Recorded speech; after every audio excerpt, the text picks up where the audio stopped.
Buenas noches, compañeros. Nuestro trabajo se titula Concepción que los estudiantes de la licenciatura en Informática y Medios Audiovisuales de la Universidad de Córdoba tienen acerca del derecho a la intimidad y su relación con el uso de la red social Facebook. Para hacer esta matriz de referentes teórico-conceptuales nos basamos en las categorías de nuestra investigación y consultamos a algunos autores expertos o que hablan acerca de los temas relacionados.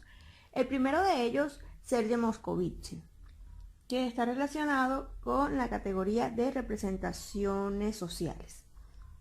Sergio Moscovici funda la psicología social y crea la teoría de las representaciones sociales, diciendo que todo lo que nosotros tenemos como concepción o idea lo creamos dependiendo del contexto en el que vivimos. De Moscovici consultamos el texto, el psicoanálisis, su imagen, su público. Edición Ruemal de Buenos Aires, publicado en el año 79. Además de Moscovici, encontramos a Denis Jodelet. Denis Jodelet también estudia las representaciones sociales basada en lo que desde un principio propuso Moscovici. De Jodelet consultamos el texto titulado El movimiento del retorno al sujeto y el enfoque de las representaciones sociales, publicado en el año 2008. Y por último, en cuanto a representaciones sociales, consultamos a Jean-Claude Abric. Jean-Claude Abric también realizó aportes a la teoría de las representaciones sociales, haciendo la separación entre los elementos centrales y los secundarios. De Abric consultamos un texto publicado en el año 2001 titulado Prácticas sociales y representaciones. ¿Qué aportes tiene estos textos a nuestra investigación? Bueno, como nosotros pretendemos identificar cuáles son las concepciones de derecho a la intimidad que tienen los estudiantes de informática y su relación con el uso de Facebook, cuando hablamos de concepciones directamente nos vamos a las representaciones sociales, porque es que una concepción es una idea, una opinión o un concepto que tenemos de algo.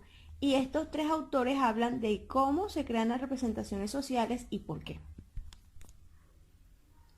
Categorías que aborda, bueno, que son las representaciones sociales, formación de las representaciones sociales, enfoques de las representaciones sociales y algunos conceptos afines como lo que son concepciones, ideologías, la actitud y lo que es el imaginario social.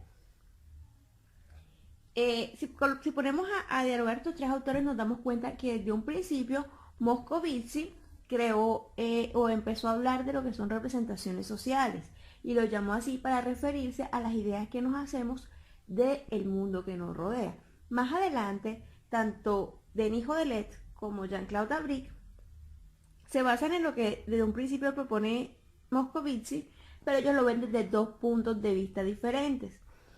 Abric desde un punto de vista cuantitativo y más estructural, mientras que Jodelet lo ve desde un punto de vista cualitativo y es desde un enfoque prosensual. Dentro de la categoría de intimidad encontramos a Víctor García Oz, pedagogo español que escribió muchos libros sobre intimidad, madurez y educación sexual. Él considera que la intimidad en cada persona puede manifestarse o abordarse de manera diferente por cada individuo, porque depende de la conciencia y de los pensamientos individuales. De Víctor García vamos a tomar el libro Nacimiento de la Intimidad, actas del primer Congreso Nacional de Filosofía de 1949. En esta categoría vamos a tener en cuenta qué es intimidad, derecho a la intimidad a nivel internacional y derecho a la intimidad a nivel nacional, intimidad y TIC. Dentro de esta categoría también encontramos al escritor Fernando Escalante Gonzalvo, quien ha publicado libros sobre política, cultura y sociología, y afirma que íntimo es todo aquello que hace parte de nuestra vida personal y que solo nos interesa a nosotros y a las personas muy cercanas y que no tenemos necesidad de irlo publicando en ningún lugar. A nivel internacional tenemos la Declaración Americana de los Derechos y Deberes del Hombre, aprobada en Bogotá en el año 1948. Vamos a tener en cuenta el artículo 5 de la Declaración Americana de los Derechos y Deberes del Hombre, que dice que toda persona tiene derecho a la protección de la ley contra ataques abusivos a su honra y a su reputación y a su vida privada y familiar.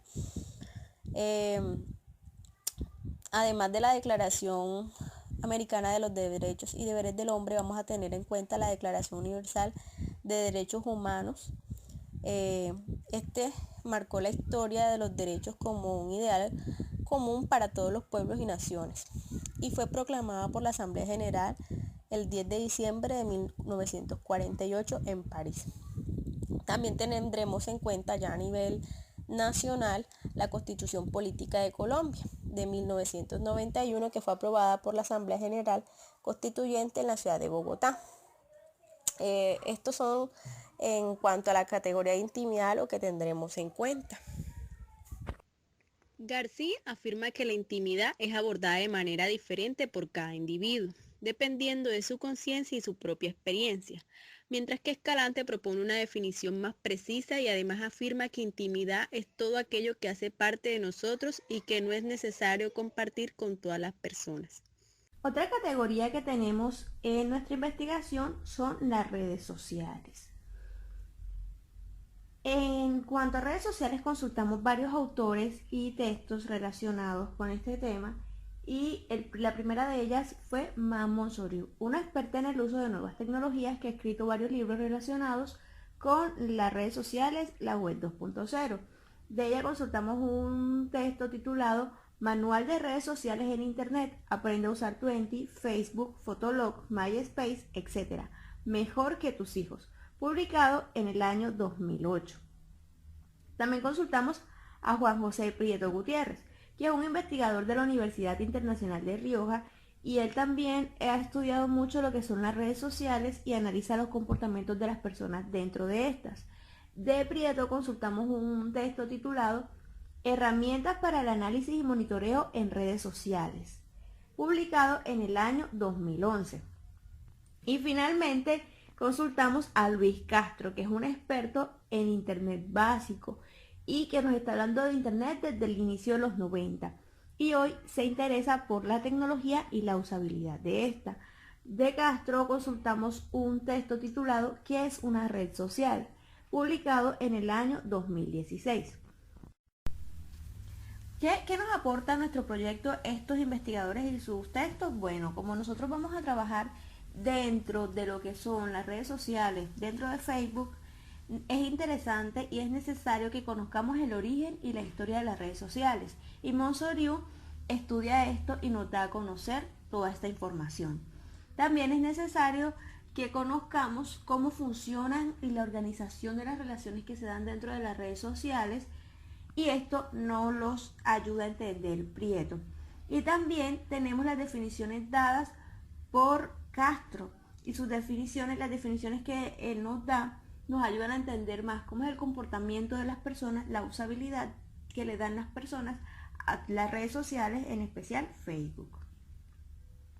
Las categorías que aborda esta parte son las redes sociales en Internet y Facebook. Entonces, como les decía antes, mientras Monzoriu estudia el origen y la evolución de las redes sociales y nos explica por qué se dieron, por ejemplo, nos dice que Facebook inició más con fines académicos y ha terminado siendo una red en la cual se comparte muchísima información y fotografías y un montón a veces de contenido basura. Es importante saber eso.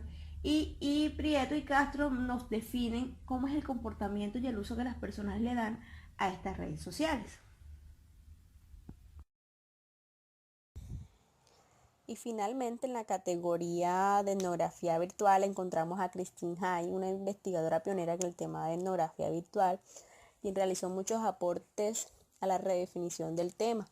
Christine Hain propone una etnografía de Internet basada en los estudios etnográficos que se realizan dentro de la web, promoviendo metodologías que permitan realizar este tipo de investigaciones y demostrando que dentro de Internet también se dan fenómenos culturales y sociales. El término de etnografía virtual es relativamente nuevo, por lo tanto son pocas las personas que se han dedicado a definirlo, y Hain es una pionera de esta metodología investigativa y se ha convertido en la principal exponente de este tipo de investigaciones. Muchas gracias.